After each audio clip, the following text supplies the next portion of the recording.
Bom, estou aqui no Rio de Janeiro. Amanhã eu palestro na ABI, na Associação Brasileira de Imprensa, às 6 da tarde. E depois nós vamos ter um sarau aqui na Lapa, no Bar do Pedro.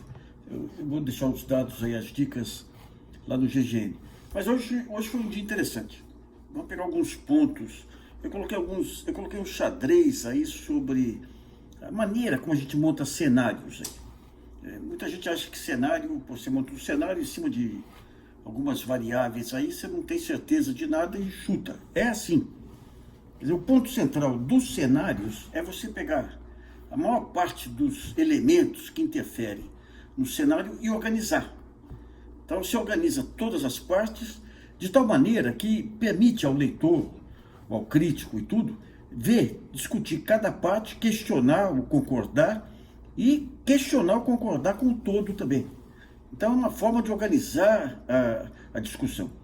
E os cenários que nós temos traçados mostram claramente essa questão dos Bolsonaro caminhando para o estado de exceção.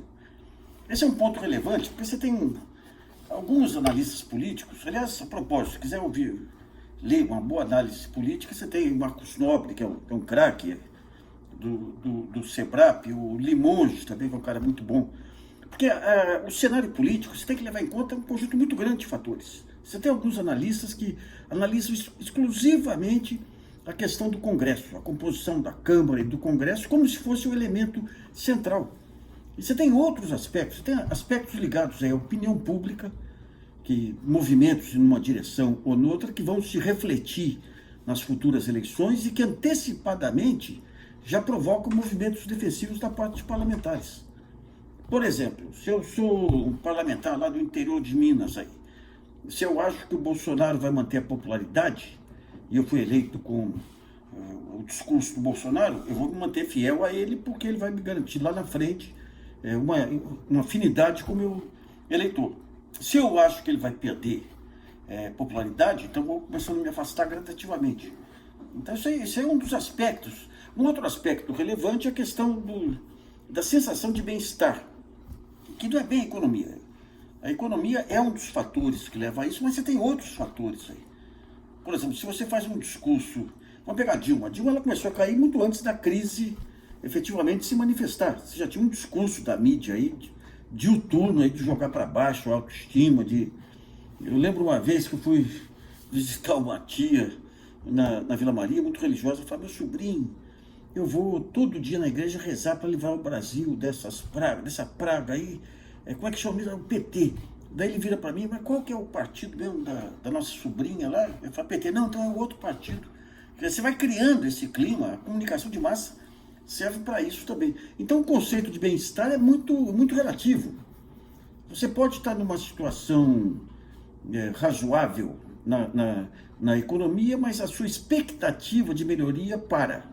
Isso aí provoca uma revolta. Por outro lado, se a economia começa a despencar e tem uma pequena recuperação, um voo de galinha, isso pode gerar apoio. Porque se vem aquele discurso, pô, agora que está começando a melhorar, não vamos estragar. Então, esses são os pontos, essa análise tem que levar em conta todos esses aspectos. Por exemplo, esses analistas que pegam um ângulo só, o que eles tendem a falar? Não, o Bolsonaro já recuou várias vezes aí, a Câmara já segurou várias vezes ele recuou, então ele late, mas não morde. Ele fala todos esses absurdos, mas ele respeita os limites aí da lei, os limites aí do Poder Executivo. Ora, ele respeita hoje porque ele não tem condições ainda de dar um golpe. O discurso dele é claramente pró-golpe, o discurso dos filhos aí, o discurso dos ministros, claramente pró-golpe. Então, se ele não dá golpe hoje, não é por falta de vontade, é falta de condição. Agora, para achar que o fato dele não dar golpe hoje significa que ele não vai dar golpe amanhã, você tem que partir do pressuposto que tudo vai continuar como está, e não é assim. Você tem um desdobramento de vários fatos aí que vão levar mais adiante aí a conflitos. Você tem, por exemplo, essa expansão das milícias dele aí. Uma expansão perigosa, milícias cada vez mais armadas aí por esse decreto de importação de armas aí por contrabando e tudo mais. Então você tem os neopentecostais, você tem esses grupos de segurança privados, você tem as polícias militares aí em quase todos os estados. você tem ruralistas, clubes de tiro, então, é uma coisa ampla, né? Então, quando você vai ver, do ponto de vista, outros aspectos aí, você pode ter uma recuperação, voo de galinha da economia, mas isso pode fortalecer o Bolsonaro nessa intenção dele de ampliar o estado de exceção. As Forças Armadas é uma incógnita, você não sabe qual é das Forças Armadas. Em outros tempos aí, elas tinham um projeto de país. Porque veja bem, as Forças Armadas, elas precisam encontrar uma justificativa para a sua existência. Então lá atrás, em outros momentos, você tinha a Guerra Fria, mas mesmo quando assumiram, nos anos 30, em 64, tinha um projeto de país na cabeça. Você podia discordar ou não, tinha um projeto de país. E agora, qual que é o projeto das Forças Armadas? Nenhum, mas nenhum.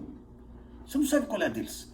Eles estão tutelando já muitas dessas rebeliões que ocorreram na América Latina.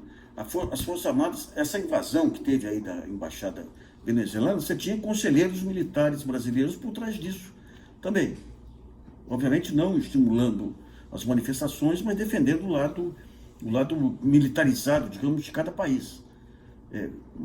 E o conceito deles de soberania se resume à questão territorial. Então não me venham falar de colocar missão militar americana em território brasileiro. Não me venham falar de internacionalizar a Amazônia.